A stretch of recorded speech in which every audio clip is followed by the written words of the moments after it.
ও বিশ্ব নবী দিবস পালনকারী নবীর আশিকেরা জিগা শুনে রেখে দিন আমার নবী পাক সাল্লাল্লাহু আলাইহি ওয়াসাল্লাম কে সাহাবে کرام হুজুরগণ জিজ্ঞাসা করলেন ইয়া রাসূলুল্লাহ আপনি প্রত্যেকটা সোমবারের দিনে রোজা রাখেন আমাদেরকে কারণটা একটু জানিয়ে দিন আমার নবী পাক জানিয়েছিলেন আমার সাহাবে کرام গণেরা শোনো আমি রাসূলুল্লাহ প্রত্যেকটা সোমবারের দিনে রোজা রাখি কেন জানো কেন না আল্লাহ পাক আমি রাসূলুল্লাহ আমাকে এই সোমবারের দিনে দুনিয়ার জমিনে পাঠিয়েছিলেন আমার সাহাবে کرام গণেরা আমার দিওয়ানারা আমার পাগলেরা শোনো শোনো আমি রাসূলুল্লাহ এই সোমবারের দিনে দুনিয়া জমিনে তাশরীফ এনেছিলাম সেজন্য এই দিনটাতে আমার জন্মদিন পালনে আল্লাহ পাকের শুকরিয়া আদায় স্বরূপ আমি রোজা রেখে থাকি আমার নবী রোজা রাখলেন সমস্যা আছে নাকি সেখানে তার জন্য ফরজ ছিল কথা বলেন তাও তো রাখলেন এই দিনটাই মুহাদ্দিসিন হুজুরগণ এটার হিসাব বসে বলছেন এই হিসাবে আমার নবী সারাটা বছর তার বিলাদাত শরীফ পালন করেছেন জোরে হয় না ব্যাখ্যা লম্বা করছি না যেহেতু এই বিষয়ে আপনার জানা আছে আহলে সুন্নাত ওয়াল জামাতের অনুসারীরা জানে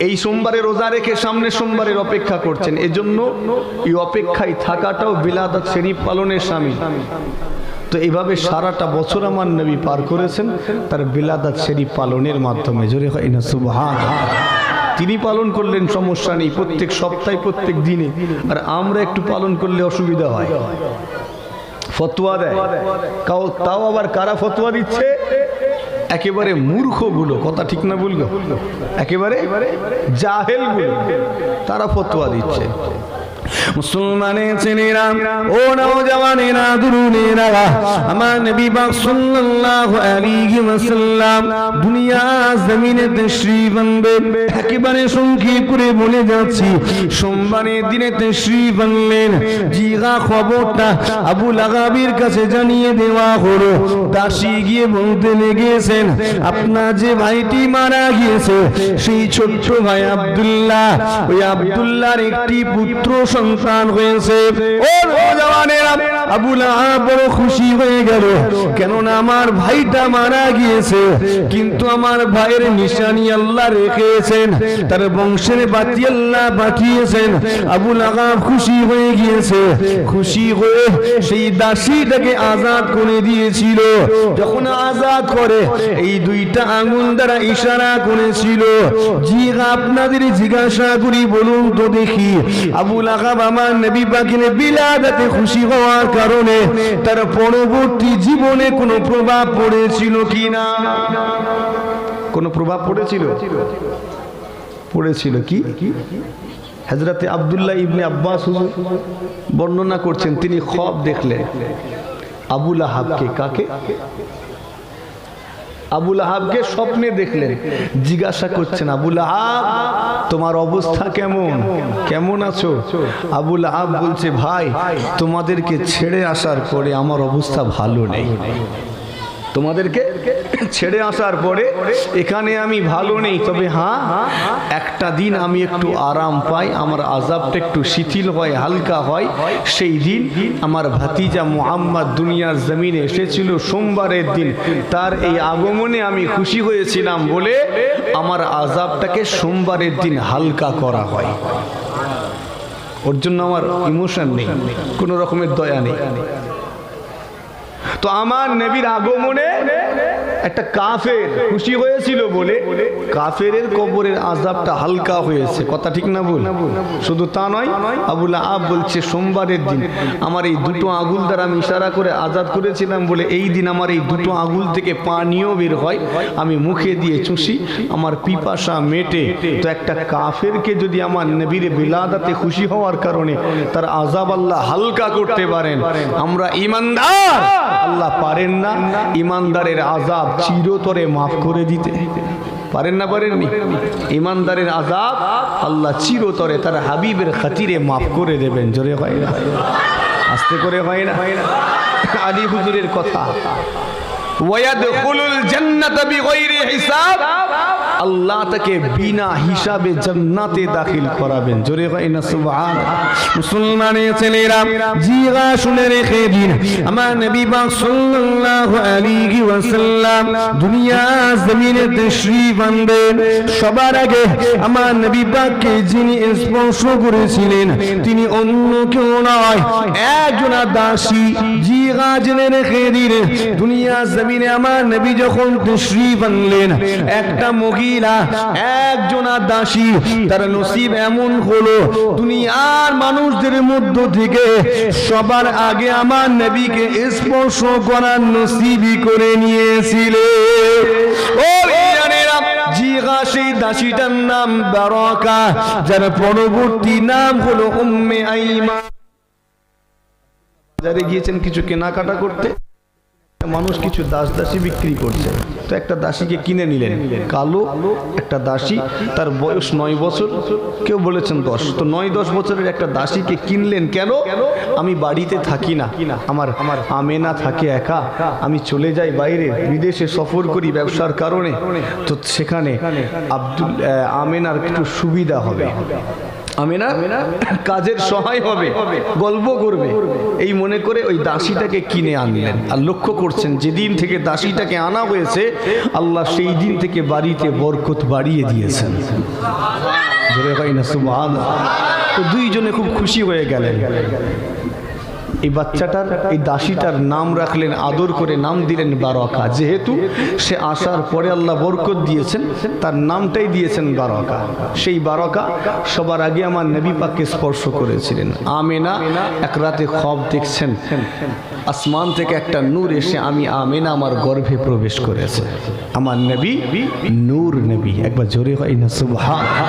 আল্লাহ জানিয়েছেন কদ জাআকুম মিনাল্লাহি নূর, তোমাদের প্রতি আমার কাছ থেকে এসেছে নূর। এই নূরটাকে তাফসীরে জালালাইন শরীফ খুলুন, পরিষ্কার তাফসীর করা হলো নূর আইয়ে মুহাম্মদ সাল্লাল্লাহু আলাইহি ওয়াসাল্লাম। এই নূর বলতে মুহাম্মদ সাল্লাল্লাহু আলাইহি ওয়াসাল্লামকে বোঝানো হয়েছে। জোরে হয় না, আস্তে করে হয় না। আমার নবী নূর না মাটি? কথা বলে না কেন? দেখেন না, মাটির নয় তো, এই যাদের মাটির নবী পানি টানি হলে ঘরে রাখবি, কথা ঠিক না ভুল? যখন পানি হবে কোথায় রাখবে? ঘরের ভিতরে রাখবি, না হয় ভিজে যাবে, গলে পালাবে। আমার নবী নূর, একবার জোরে হয় না। জিগা শুনে রেখে দিন, আম্মা জান আমিনা সকালবেলা উঠে সেই দাসীটার কাছে নিজের স্বপ্নে বর্ণনা করলেন। দাসীটা স্বপ্নে বর্ণনা শুনে জবাব দিলেন, ও আমিনা, ও আমিনা, আপনার স্বপ্নে বর্ণনা শুনে মনে হচ্ছে আল্লাহ পাক আপনাকে চাঁদের মতো সুন্দর সন্তান নসিব করবে। ও আমার আমেনা কথাটাকে সিরিয়াসলি নেননি, কেননা আমেনা তখনও বুঝতে পারেননি তিনি গর্ভবতী, তখনও তিনি বুঝতে পারেননি, কেননা একজনা মহিলা যখন গর্ভবতী হয় তার কিছু পরিবর্তন লক্ষ্য করা যায়। আমার আমেনার ক্ষেত্রে এমন কোনো ঘটনা ঘটেনি, তিনি একেবারে স্বাভাবিক নারীদের মতো ছিলেন। জি আমার নবী পাক সাল্লাল্লাহু আলাইহি ওয়াসাল্লাম যখন দুনিয়া জমিনে তাশরীফ আনলেন, সঙ্গে সঙ্গে ওই বারাকা নামক 13 বছর বয়স্কা দাসীটা আমার নবী পাককে নিজের হাতে তুলে নিলেন, সবার আগে স্পর্শ করে নিয়ে বলতে লেগেছেন, ও আমেনা, ও আমেনা, আপনার স্বপ্নের বর্ণনা শুনে মনে করেছিলাম আল্লাহ পাক আপনাকে চাঁদের মতো সুন্দর সন্তান নসিব করবেন, কিন্তু এখন তো দেখি আল্লাহ পাক আপনাকে চাঁদের চেয়েও সুন্দর ফুটফুটে সন্তান নসিব করেছে।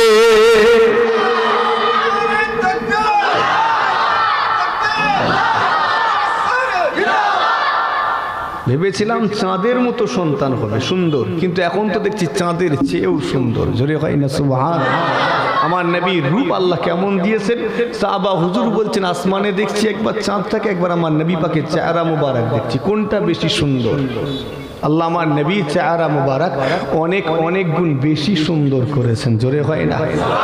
জি আমার নবী পাকের রূপ সৌন্দর্য আল্লাহ এত দিয়েছেন। মুসলমানের ছেলেরা ও নওজওয়ানেরা তরুণেরা সংক্ষেপ সংক্ষেপ করে বলে যাচ্ছি, একটু খেয়াল করে শুনে রেখে দিন। আমার নবী পাক সাল্লাল্লাহু আলাইহি ওয়াসাল্লাম দুনিয়া জমিনে তাশরীফ আনলেন, তার ঠোঁটটা নাড়াচাড়া করে, এগুলো ওয়াজ নসিহতে আপনার শোনা রয়েছে। নবী আমার কচি কচি ঠোঁটটা নাড়াচাড়া করেন। আম্মা জান আমেনা বলছেন, আমি ভয় পেয়ে গেলাম, কি ব্যাপার, সদ্যজাত বাচ্চা দিয়ে আমার ঠোঁটটা কেন নাড়ায়? একেবারে অস্বাভাবিক ঘটনা, একটা বাচ্চা ভূমিষ্ঠ হওয়ার সাথে সাথে ঠোঁটটা নাড়াচ্ছে, এটা অবশ্যই চিন্তার। আম্মা জান আমেনা বলেন, আমি ভয় পেয়ে গেলাম, আমার সদ্যজাত শিশু মুহাম্মদ তার ঠোঁটটাকে কেন নাড়াচাড়া করে? আমি আমার কানটা আমার বাচ্চা মুহাম্মাদের মুখের গোড়ায়, ঠোঁটের গোড়ায় নিয়ে গেলাম, দেখি তো আমার বাচ্চা মুহাম্মদ কি বলছে। আম্মা জান বলতে লেগেছেন, আমি আমার কানটা যখন আমার সদ্যজাত শিশু মুহাম্মাদের মুখের গোড়ায় নিয়ে গেলাম, হাইরে গাগায় আমার বাচ্চা মুহাম্মদ তখন কচি কচি ঠোঁটটা নাড়িয়ে নাড়িয়ে বলতে লেগেছেন, ইয়া রব্বি হাবলি উম্মতি, ইয়া রব্বি হাবলি উম্মতি। আল্লাহ আমার গুনাহগার উম্মতের কি হবে? আল্লাহ আমার গুনাহগার উম্মতিদের কি উপায় হবে? আল্লাহ আমার গুনাহগার উম্মতিদের কি দশা হবে? ও জানেরা, যে নবী দুনিয়া জমিনে আসার সাথে সাথে আপনাকে আমাকে নিয়ে চিন্তিত, আপনার আমার পরিণাম কি হবে সেটা নিয়ে চিন্তিত। সেই নবীর উম্মতের মুখের দিকে আজকে তাকান, সেই নবীর উম্মত আজকে দিনে বলে নবী মরে গেছে, নবী মুর্দা নবী, নবী হায়াতুন নবী নয়। সেই নবীর নামে মিলাদুন নবী করা যাবে না, দাঁড়িয়ে সালাম পড়া যাবে না, লা ইলাহা ইল্লাল্লাহ মুহাম্মাদুর রাসূলুল্লাহ সাল্লাল্লাহু আলাইহি ওয়াসাল্লাম এই কালেমা শরীফ পড়ে দোয়া শেষ করা যাবে না। বলছে না বলেনি? যে নবী আমাদের জন্য এত চিন্তিত, আল্লাহ আমার গুনাহগার উম্মতির কি উপায় হবে, সেই নবীর উম্মত আজকে দিনে নিজের নাম বাড়ানোর জন্য কত কথা, কথা ঠিক না ভুল গো? বিশ্ব নবী দিবস পালন করলে শিরক হবে, বেদাত হবে। এই ভাইরাল হওয়ার ইচ্ছা যায়, অন্য কোনো বিষয়কে বেছে নাও। নাম কামানোর ইচ্ছা থাকলে দুনিয়ায় অনেক বিষয় আছে, সেগুলো বর্ণনা করো না, ভাইরাল হয়ে যাবে। কথা ঠিক বলছি না ভুল? এসব বিষয় নিয়ে আলোচনা করুনি, নিজের আখের নিজে বরবাদ করবে। সবার ইচ্ছা আজকে একটু প্রচার করা, আর এই প্রচার পেতে গিয়ে সাধারণ মুসলমানের ঈমানটাকে তারা নষ্ট করছে। সতর্কতা অবলম্বন করুন। আজকে আমার নবী পাকের শানে গুস্তাখি করে বলছে মুর্দা। আপনাদের জিজ্ঞাসা করি, নবী মুর্দা না জিন্দা? জোরে বলেন। আমাদের নবী জিন্দা নবী, হায়াতুন নবী, জীবিত। একবার জোরে হয় না, আর একটু আসতে হয় না? সুবহানাল্লাহ। জি শুধু আমার নবী নয়, तमाम अंबिया अलैहिमुस सलाम समस्त नबीगण जिंदा। একবার জোরে হয় না সুবহানাল্লাহ। আচ্ছা যদি তাই হয়, জিন্দা হয়, আল্লাহ কোরআন শরীফে বলছেন কুল্লু নাফসিন যায়িকাতুল মউত, বলছেন না বলেননি? এর মানেটা কি? কথা বলেন না কেন? প্রত্যেকটা নফসকে মউতের স্বাদ, মউতের মজা চাখতে হবে। তাহলে এই আয়াতটা মিথ্যা হয়ে যাচ্ছে না? কথা বলে না কেন? যদি আমার নবী জিন্দা হয় তাহলে এই আয়াত মিথ্যা হচ্ছে না? হয়নি? আমার নবী মওতের স্বাদ চাখেননি? যদি আমার নবী জিন্দা হয় তাহলে কোরআন শরীফের আয়াত সূরা জুমআর 31 নম্বর আয়াত, ইন্নাকা মাইয়িতুন ওয়া ইন্নাহুম মাইয়িতুন। কথা ঠিক না ভুল? আল্লাহ বলছেন আপনিও মরে যাবেন, তারাও মরে যাবে। তাহলে এই আয়াতটাও তো মিথ্যা। কথা বুঝাতে পারছি না মনে হয়? আরে ওরা কি বুঝাবে আপনাকে? ও তো সোনাওয়ালা, রাজমিস্ত্রি, কয়লাওয়ালা, গুলাওয়ালা, এরা কি বুঝাবে? ওরা বোঝানোর আগে আমরা সব দেখে নিয়েছি। কথা ঠিক না ভুল? আজকে দিনে বলছে নবী মুর্দা, ওই তোর আগে অনেক আগে আমরা এগুলো ঘাঁটাঘাঁটি করে নিয়েছি সেই ছোট্টবেলাতে। নবী যদি জিন্দা হয় তাহলে আল্লাহর কোরআনের আয়াত ওয়ামা মুহাম্মাদুন ইল্লা রাসূল কদ খালাত মিন ক্বাবলিহির রাসূল, আল্লাহর কোরআন আল্লাহ বলছেন মুহাম্মদ রাসূল ছাড়া অন্য কিছু নয়। একবার জোরে কই না সুবহানাল্লাহ। আমাদের বড় ভাই নয়? আমাদের বড় ভাই নয়? একটা শ্রেণী বলে তো নবী আমাদের বড় ভাই, আল্লাহ বলছেন ওই ওয়ামা মুহাম্মাদুন ইল্লা রাসূল, মুহাম্মদ রাসূল ছাড়া অন্য কিছু নয়। একবার জোরে হয় না সুবহানাল্লাহ। কদ খালাত মিন ক্বাবলিহির রাসূল, মুহাম্মদ সাল্লাল্লাহু আলাইহি ওয়াসাল্লামের পূর্বে যে সকল রাসূলগণ এসেছিলেন তারা প্রত্যেকে গত হয়েছেন, পর্দা নিয়েছেন। আমার হাবিব আপনাকেও গত হতে হবে, পর্দা নিতে হবে। তাহলে এই আয়াতটাও তো মিথ্যা হয়ে যাবে। হবে না? হবে না? আমি 3টি আয়াত পাঠ করেছি কোরআন শরীফ থেকে। 3টে আয়াতেই বোঝা যাচ্ছে পর্দা নিতে হবে, মওতের স্বাদ চাখতে হবে, মরতে হবে। এবার বলেন, আপনি হায়াতুন নবী বলেছেন, হায়াতুন নবীর দলিল কই? কোথা থেকে পেলেন? আপনি এখনই বললেন না জিন্দা নবী। কি করে জিন্দা নবী বলছেন? যদি বলেন জিন্দা তাহলে এই 3টে আয়াতই ভুল হয়ে যাবে। হবে না? হবে না? এই 3টে আয়াতই মিথ্যা হয়ে যাবে। আচ্ছা বলেন তো, কোরআন শরীফের আয়াত কখনো মিথ্যা হতে পারে? কথা বলে না কেন? কখনো মিথ্যা হতে পারে না। এখানে সত্যই লেখা রয়েছে, হক লেখা আছে, ওটাকে বুঝে নিতে হবে। এই যে বুঝে নেওয়ার ক্ষমতা, এটা কার বেশি, আলেমের না জাহেলের? জোরে বলেন কার? তো এর জন্য আলেম হতে হবে, ইউটিউব দেখে তো হবে না। কথা ঠিক বলছি না ভুল?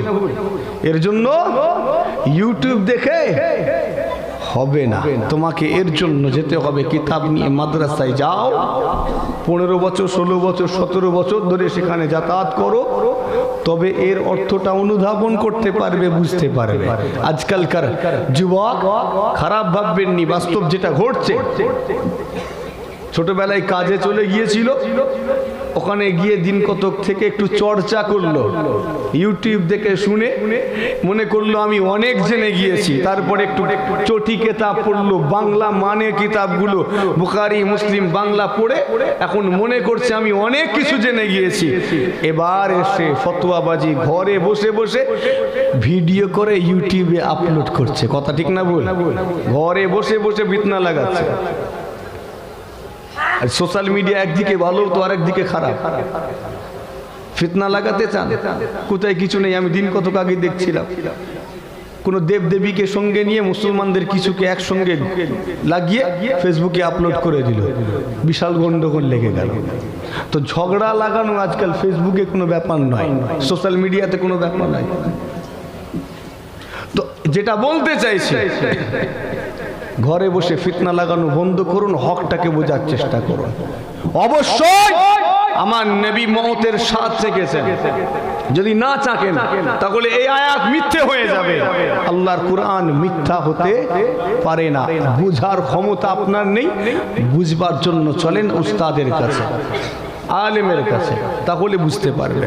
মুসলমানের ছেলেরা, ও নওজওয়ানেরা, তরুণেরা, আমার মুরব্বিয়ানেরা, জিগা শুনে রেখে দিন, মওতের স্বাদ প্রত্যেকটা নফসকে চাকতেই হবে। আপনি আমিও মওতের স্বাদ চাকব। জিগা তামাম দুনিয়া জমিনে, শুধু দুনিয়া নয়, সৃষ্টি জগতে যতগুলো নফস রয়েছে, এমনকি ফেরেশতাদেরকেও মওতের স্বাদ চাকতে হবে। স্বয়ং মালাকুল মওত আজরাইল আলাইহিস সালামকে তার নিজের রূহটা কবজ করে রব্বুল আলামিনের কুদরতি হাত মুবারকে দিতে হবে। কথা ঠিক বলছি না ভুল? সব কিছু ফানা হবে, কুল্লু মান আলাইহা ফান, সব কিছু ফানা হবে। ওয়ায়াবকা, কেবল বাকি থাকবে কি? রব্বিকা যুল জালালি ওয়াল ইকরাম, তোমার রব্বুল আলামিন আল্লাহ। একবার জোরে হয় না? আস্তে করে হয় না। মুসলমানের ছেলেরা, ও নওজওয়ানেরা, তরুণেরা, আমার মুরব্বিয়ানেরা, সংক্ষেপ সংক্ষেপ করে আলোচনা রেখে জায়গায় মনোযোগ সহকারে শুনে রেখে দিন। আমার নবী পাক অবশ্যই মওতের সাথে গেছেন, কিন্তু তিনি মুর্দা নন, মরে যাননি। কেননা তার রূহ মুবারকটাকে কবজ করার সাথে সাথে পুনরায় তার জিসিম মুবারকে ফিরিয়ে দেওয়া হয়েছে।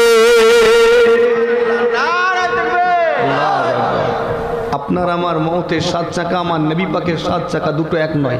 আমি একটু উদাহরণ দিই, দুটো লাইট দিয়ে বোঝানোর সুবিধা হয়। দুটো লাইট জ্বলছে, একটা লাইট আপনি আমি সাধারণ মানুষ, লাইটটা সুইচ অফ করলাম, লাইট অফ হবে না হবে নি? কথা বলেন, বন্ধ হয়ে গেল, সুইচ অফ, লাইটও বন্ধ। এটা হলো আপনার আমার হায়াত শেষ, সেজন্য লাইট অফ হলো। কথা বুঝাতে পারছি না?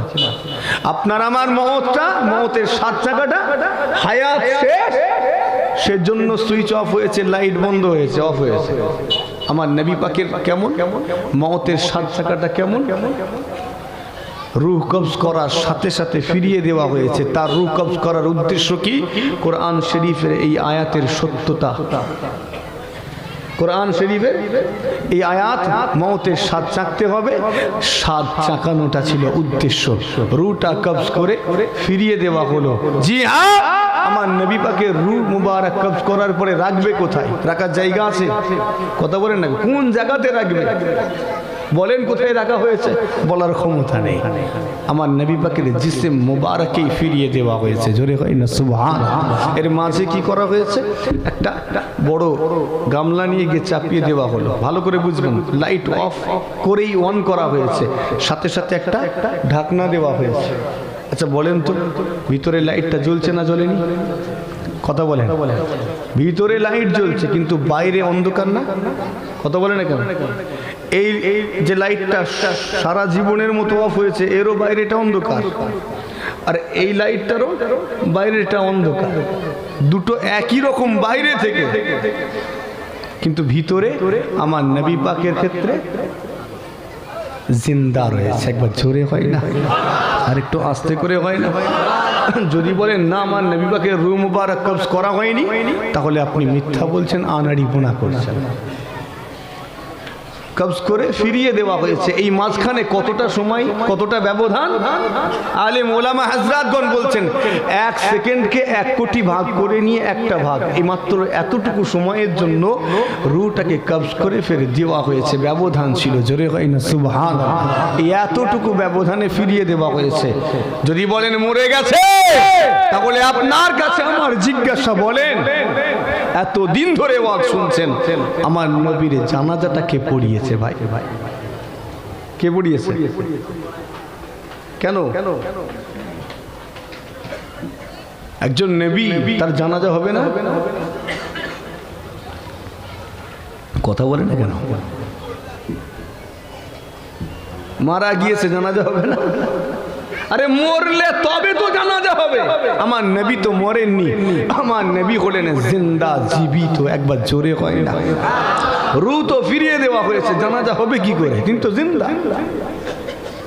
মুসলমানের ছেলেরা, ও নওজওয়ানেরা, তরুণেরা, আমার মুরব্বিয়ানেরা, বিশেষ করে যুবকগুলোকে বলি, স্কুল পড়ুয়া, কলেজ পড়ুয়া ছাত্র ভাইদের বলি, একটু সতর্কতা অবলম্বন করবেন।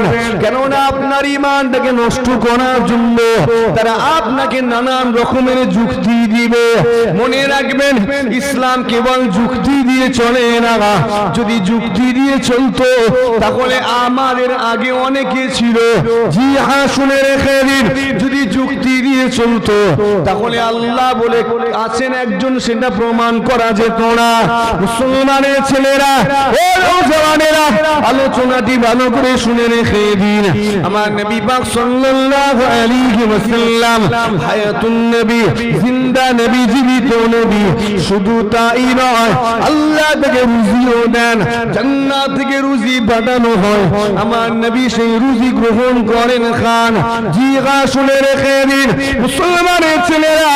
শুধু তাই নয়, আম্বিয়া আলাইহিমুস সালাম হুজুর গণেরা তাদের রওজা মুবারকে নামাজও আদায় করে। জি শুনে রেখে দিলে আল্লাহ পাক জানিয়ে দিয়েছেন তার হাবিবের জবান দিয়ে বের হয়েছে হাদিসে কুদসি আল্লাহ পাক পরিষ্কার জানিয়ে দিলেন ইন্নাল্লাহা হারামা আলাল আরদি আন তাকুলা আজসাদাল আম্বিয়া ফানাবিয়ুল্লাহি হাইয়ুন পরিষ্কার জানিয়ে দেওয়া হলো ইন্নাল্লাহা হারামা আলাল আরদি আল্লাহ জমিনের জন্য হারাম করে দিয়েছেন কি হারাম করেছেন আন তাকুলা আজসাদাল আম্বিয়া আম্বিয়া আলাইহিমুস সালাম নবীগণের লাশটাকে খাওয়া রাসূলগণের লাশটাকে খাওয়া পয়গম্বরগণের লাশটাকে খাওয়া আল্লাহ মাটির জন্য হারাম করে দিয়েছে মাটির ক্ষমতা নাই কোন প্রকার ক্ষমতা নাই নবীগণের লাশটাকে খাবে হজম করবে কিংবা কোনো ক্ষতি করবে অতঃপর আল্লাহ জানিয়ে দিয়েছেন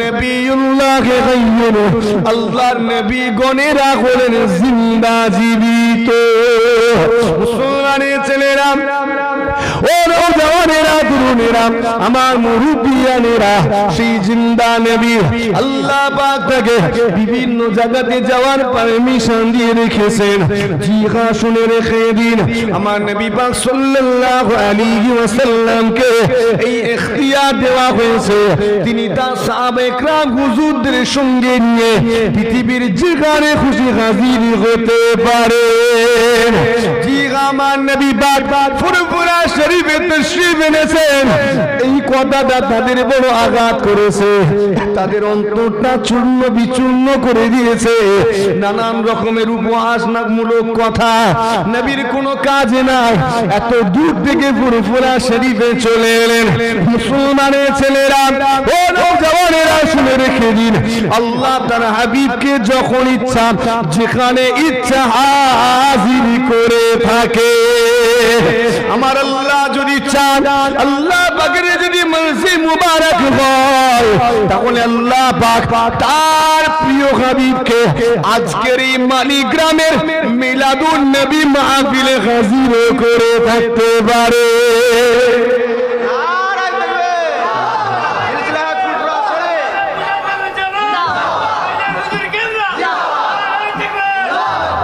জি হ্যাঁ আল্লাহ তার প্রিয় হাবিবকে এখানেও হাজির করতে পারেন তিনি এখানে শুধু হাজির নয় তিনি নাজির দেখতেও পেতে পারেন জোরে কই না সুবহানাল্লাহ এই হাজির আর নাজির নিয়ে আবার শুরু করে দিল বললো হাজির নাজির তো শুধু আল্লাহ আমার আল্লাহ অবশ্যই হাজির নাজির আমার নবীকে আল্লাহ যেখানে মর্জি সেখানে হাজির করেন কথা ঠিক না বল আমার নবী আল্লাহর মতো হাজির নাজির নয় এটা আমাদের ঈমান নয় আল্লাহ হাজির নাজির আর আল্লাহ যখন ইচ্ছা করেন তার হাবিবকে হাজির নাজির করেন জোরে কই না সুবহানাল্লাহ আচ্ছা এখন আপনারা এখানে হাজির আছেন না নেই নাজির করছেন দেখছেন না দেখেন না তো আল্লাহ আপনাকে তৌফিক দিয়েছেন এখানে হাজিরও হতে পেরেছেন আর দেখতেও পাচ্ছেন ঠিক না বল যদি তৌফিক না দিতেন কেউ আসতে পারতেন হাজির হতে পারতেন আপনি এট এ টাইম একটা জায়গাতেই হাজির হতে পারেন কিন্তু আল্লাহর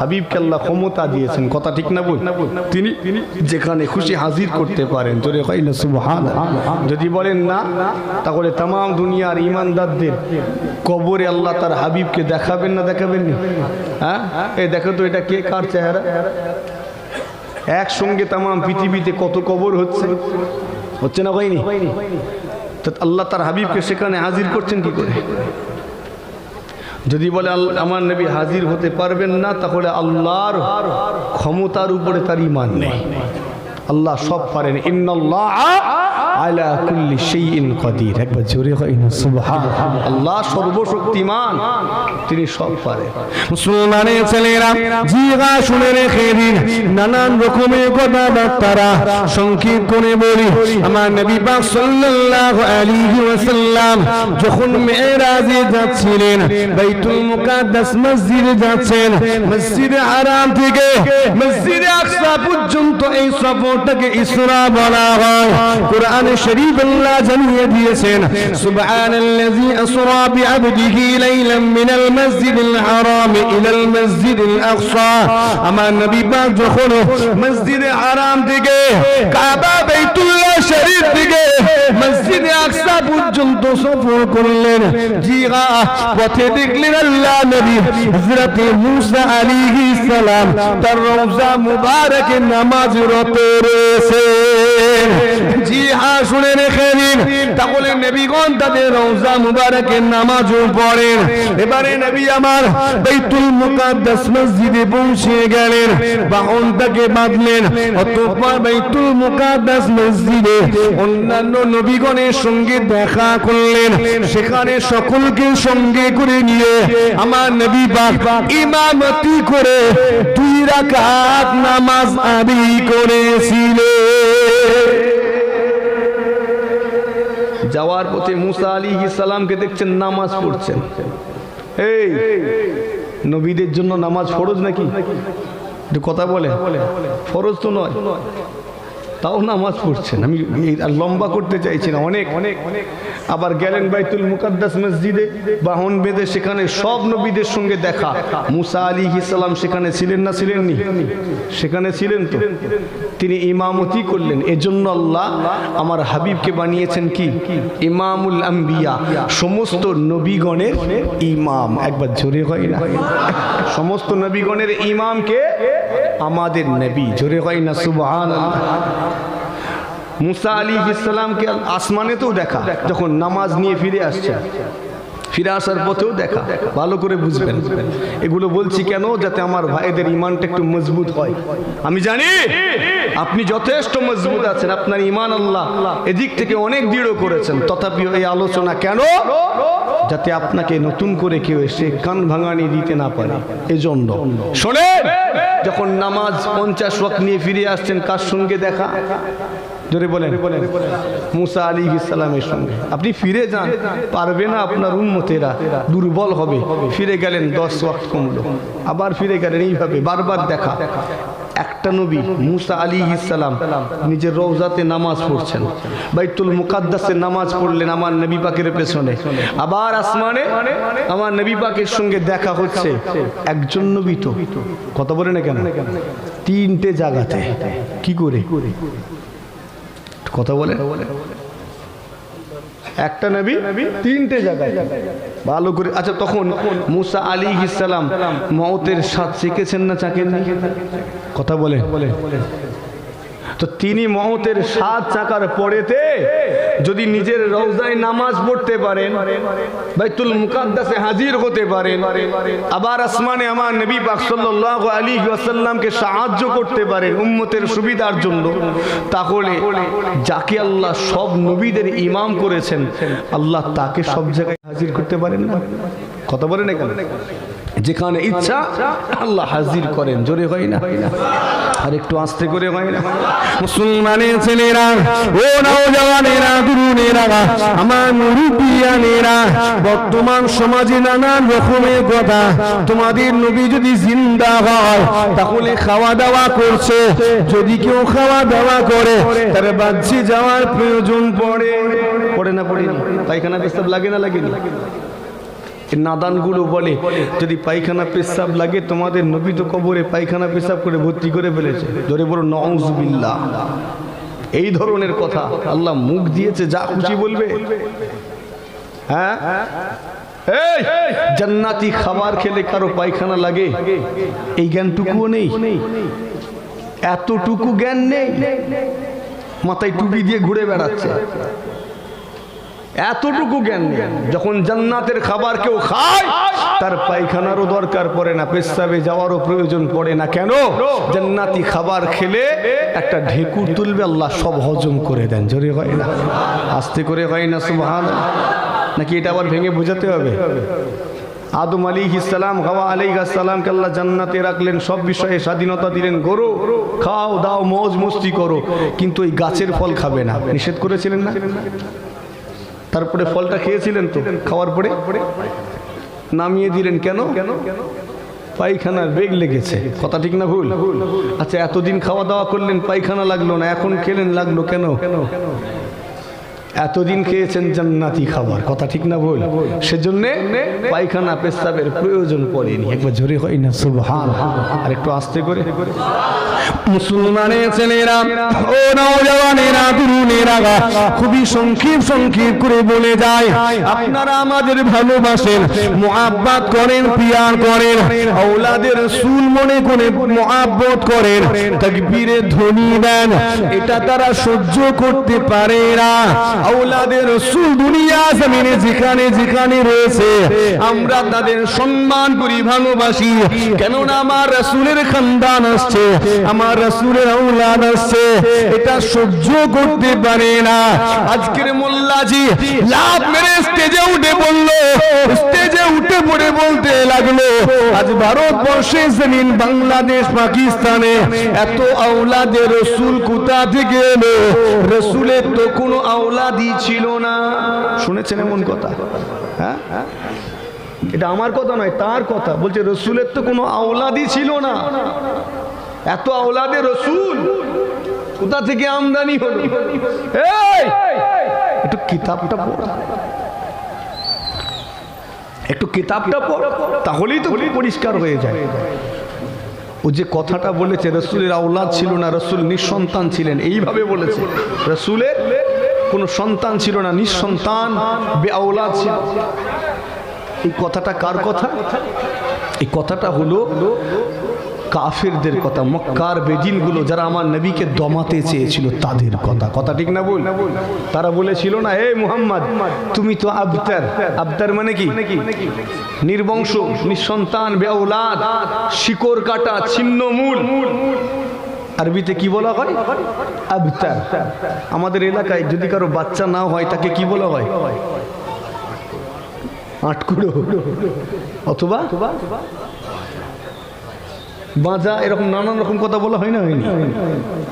তো আমাদের এলাকায় যদি কেউ কারো সন্তান না হয় তাকে বলা হয় আটকুড়ো বা বাঁচা, নানান রকমের কথা।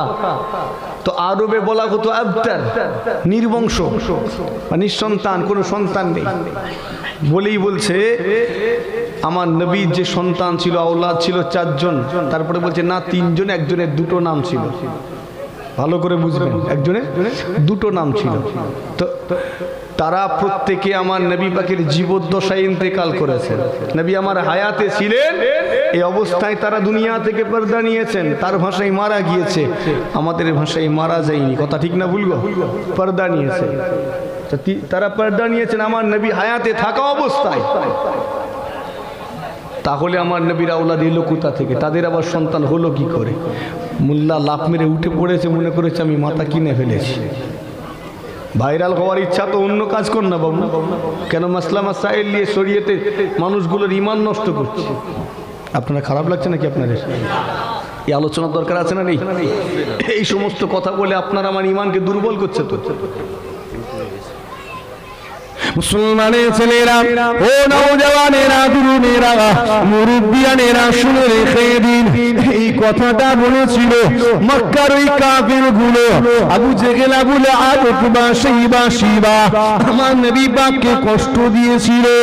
আমার নবী পাকের আওলাদেরা একের পর এক যখন দুনিয়া থেকে বিদায় নিয়েছে, ওই সমস্ত বেদিনেরা বড় আনন্দিত হয়ে গিয়েছে, খুশি হয়ে গিয়েছে। আমার নবী পাক সাল্লাল্লাহু আলাইহি ওয়াসাল্লামকে তারা উপহাস করতে লেগেছে। মুহাম্মদ তুমি তো আবতার, তুমি তো বেঔলাদ, নিঃসন্তান, তুমি তো ছিন্ন মূল। মুহাম্মদ তুমি তো আবতার। আমার নবী পাককে এইভাবে তারা অপমান করার চেষ্টা করলো। আমার নবী পাকের অন্তরে বড় আঘাত লাগলো, আমার নবী পাকের দুঃখ হলো। আমার নবী পাক সাল্লাল্লাহু আলাইহি ওয়াসাল্লাম এই আবতার কথাটা শুনে বড় কষ্ট পেলেন। আল্লাহর হাবিব কষ্ট পেয়েছেন, আমার আল্লাহ থাকতে পারেন না, আমার আল্লাহ বা সহ্য করতে পারেন না। সঙ্গে সঙ্গে আমার আল্লাহ তার হাবিবের ঈমান ভাঙাতে লাগলেন। তার হাবিবকে সুসংবাদ দিলেন, আমার হাবিব আপনি কেন দুঃখ পাচ্ছেন, আপনি কেন কষ্ট পাচ্ছেন? ইন্না আতাইনাকাল কাউসার, আমি আল্লাহ আপনাকে তো হাউজে কাউসার দান করেছি। জোরে হয় না সুবহানাল্লাহ। আমাদের কেউ কষ্ট পেলে তাদেরকে আমরা ভোলানোর চেষ্টা করি না, করি না? হ্যাঁ, বাচ্চা ছেলে কান্নাকাটি করছে, একটু চকলেট এনে যদি ধরিয়ে দিই সঙ্গে সঙ্গে কান্না থেমে যায় না? কথা বলে না কেন? যদিও সে চকলেটের জন্য কাঁদেনি, কিন্তু দিলে থেমে যায়। হ্যাঁ, আমার নবী পাক সাল্লাল্লাহু আলাইহি ওয়াসাল্লামের মনটা খারাপ, তাকে নিঃসন্তান বেঔলাদ বলেছে। আল্লাহ আমার নবী পাককে সান্ত্বনা দিচ্ছেন, আপনি দুঃখ নেবেন না, আরে আমি তো আপনাকে হাউজে কাউসার দিয়েছি। একবার জোরে হয় না, আর একটু আস্তে করে হয় না?